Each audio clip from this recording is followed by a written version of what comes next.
Salut à tous et bienvenue pour cette première critique série, dans laquelle je vais parler de The Expanse qui n'en est qu'à la mi-saison. Totalement illogique. Oui, mais ce sera peut-être l'occasion de repasser dessus une fois qu'elle sera terminée. Sachez tout d'abord que je vais spoiler, pas à mort non plus, mais juste 2 ou 3 petites choses sur lesquelles je souhaite revenir. Mais ne vous inquiétez pas, je mettrai une alerte spoil avec une fin de spoil pour que vous puissiez continuer. Commençons avec le synopsis, comme ça ce sera fait et on pourra passer aux choses sérieuses. The Expanse nous emmène 200 ans dans le futur, avec un espace colonisé où nous retrouvons Mars, qui devient de plus en plus riche et prospère, et la Terre, qui tire profit des ceintures d'astéroïdes et de ses habitants pour garder la mainmise sur le pouvoir. Ces 2 planètes sont en conflit, mais pas complètement. Comprenez par là que les 2 nations ont beau être rivales, elles ne sont pas encore en guerre totale. Dans ce climat tendu, nous retrouverons alors le détective Josephus Miller, qui va se voir remettre une mission avec l'objectif de retrouver la jeune Julie Mao. Et pendant ce temps-là, l'ancien commandant James Holden va être impliqué dans une attaque suite à la réponse à un appel de détresse. Tout ceci va les amener vers une découverte colossale sur l'histoire de l'humanité, et c'est déjà pas mal. Là, je vous ai juste posé les bases et on a déjà l'impression d'avoir vu toute la série, mais en fait, non. Cette série, c'est la plus ambitieuse de la chaîne Sci-Fi, que nous ne présentons plus et qui a tendance à transformer de l'or en chocolat en seulement 2 ou 3 épisodes. Toutefois, pour The Expanse, l'espoir de voir quelque chose de bon jusqu'à la fin est bien présent. C'est tout d'abord du côté des scénaristes qu'il faut regarder, puisque l'histoire de The Expanse est écrite par Mark Fergus et Hawk Oatsby. Les 2 compères travaillent toujours ensemble, et même s'ils n'ont que 4 films à leur actif, du moins en tant que scénaristes, nous retrouvons sur leur parcours le premier Iron Man, qui était terriblement bien écrit. Certes, ils ont aussi le plus controversé Cowboy contre envahisseur, et scénariser un film et une série est bien différent, mais pour les aider dans leur tâche, ils peuvent s'appuyer sur le roman The Expanse dont la série est tirée. Eh bien sachez que c'est terriblement bien écrit, et je ne parle pas seulement des dialogues, mais aussi des personnages. Alors d'accord, c'est aussi réalisé magnifiquement et les acteurs jouent très bien leur rôle. Nous voyons bien que chaque personnage a sa propre identité, son propre passé, ses propres convictions, et que chaque phrase n'est pas là par pur hasard. Puisque j'ai évoqué les personnages, tous ont donc leur propre histoire, que nous ne connaissons pas, et que les autres personnages ne connaissent pas forcément non plus.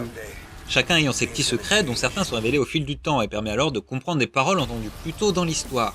C'est là un véritable tour de force, et une possibilité qui permet de donner envie de continuer à suivre la série. Nous avons envie de comprendre les motivations des personnages à effectuer telle ou telle action, et cela passe par leur passé, qui n'est pas évoqué clairement dès le début, laissant libre cours à l'imagination de chacun.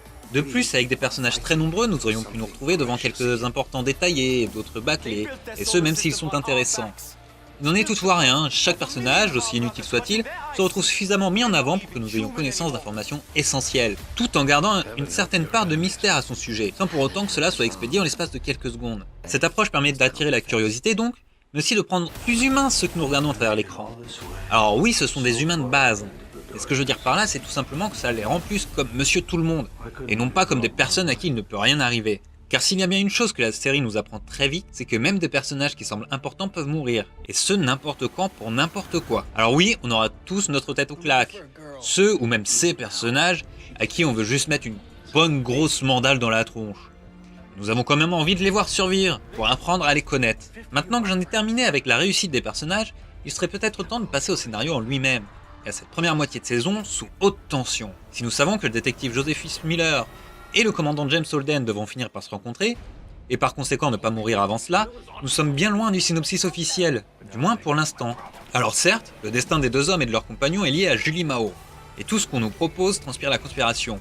Mais à l'heure actuelle, notre détective préféré doit faire face à une menace plus grande, tout en continuant à chercher la fille contre la vie de sa supérieure. Et notre capitaine adoré semble bien parti pour servir de repas aux véritables ennemis. Au-delà de l'histoire de nos 2 compagnons, The Expanse fait ressortir l'aspect fragile des forces en présence, et que les tensions entre la Terre et la planète Mars n'ont jamais été aussi fortes. Alerte spoil! Prenons en exemple l'explosion du vaisseau où était notre gentil petit capitaine, avant de partir avec une équipe dans un petit vaisseau de sauvetage en répondant à un appel de détresse. Et lui aussi, il va à l'encontre de la décision de son supérieur en y répondant. Alors que tout semble perdu pour ces 5 survivants, voilà qu'un vaisseau arrive, le problème étant qu'il vient de Mars. Ni une ni deux, Holden envoie donc un signal comme quoi ils sont prisonniers de Mars. Que s'ils venaient à mourir, cela prouverait que ce sont les habitants de la planète rouge qui ont fait exploser la cargaison de glaçons, l'eau étant très précieuse. Manque de peau, on comprend très vite dans le 4e épisode, sachant que la série sera en 10 épisodes et qu'il vient d'y avoir une pause, que ce ne sont pas les responsables, mais si j'ai prévenu qu'il y avait du spoil, je n'en dis pas plus pour vous laisser un peu de surprise. Maintenant que j'ai bien spoilé comme un porc, je vais revenir à l'essentiel. Et c'est tout simplement le fait que le scénario est très bien ficelé. Nous comprenons très facilement quelles sont les puissances militaires et diplomatiques de chaque secteur, et nous voyons les mondes évoluer au fil du temps. Les événements qui se produisent dans la série obligent Un monde à prendre des mesures, alors même que le représentant de l'autre monde est actuellement invité dans les lieux, et oblige alors des cachotteries. Et nous sentons que tout ceci aura des conséquences dans le futur. Mais pour l'instant, nous ne le savons pas encore. Le fait est que chaque fin d'épisode nous laisse avec une part de mystère qu'il adviendra de résoudre, ou d'attendre la semaine suivante qui ouvrira elle aussi de nouvelles questions. Quoi, quand, qui, pourquoi et comment seront les questions que les 6 prochains épisodes se devront d'élucider. En espérant qu'ils ne rajoutent pas une dose d'énigmes, la principale étant bien difficile à résoudre avec les éléments entre nos mains, bien que ces derniers sont de plus en plus nombreux. Je ne parlerai pas plus que ça de la réalisation de The Expanse car je ne suis pas un expert et que je souhaite juste donner mon avis en tant que spectateur. Si vous le voulez quand même, sachez que je trouve que c'est réalisé magnifiquement, mais je m'arrêterai là. Si vous n'avez pas encore craqué pour cette série, il est temps de vous y mettre, l'épisode 5 arrivera le 5 janvier, vous avez donc encore le temps de rattraper votre retard. Et si Sci-Fi ne gâche pas la fin de la saison, nous aurons là l'une des meilleures séries de science-fiction de ces dernières années. Et c'est déjà énorme. Et voilà, la première critique série est terminée, j'espère que ça vous a plu, n'hésitez pas à donner vos retours, à vous abonner, à laisser un pouce bleu, tout ça, blabla. Juste commenter, dire ce qui vous a plu et ce qui ne vous a pas plu sera déjà un gros plus pour moi, pour m'améliorer pour les prochaines critiques. Je vous dis à la prochaine, ciao.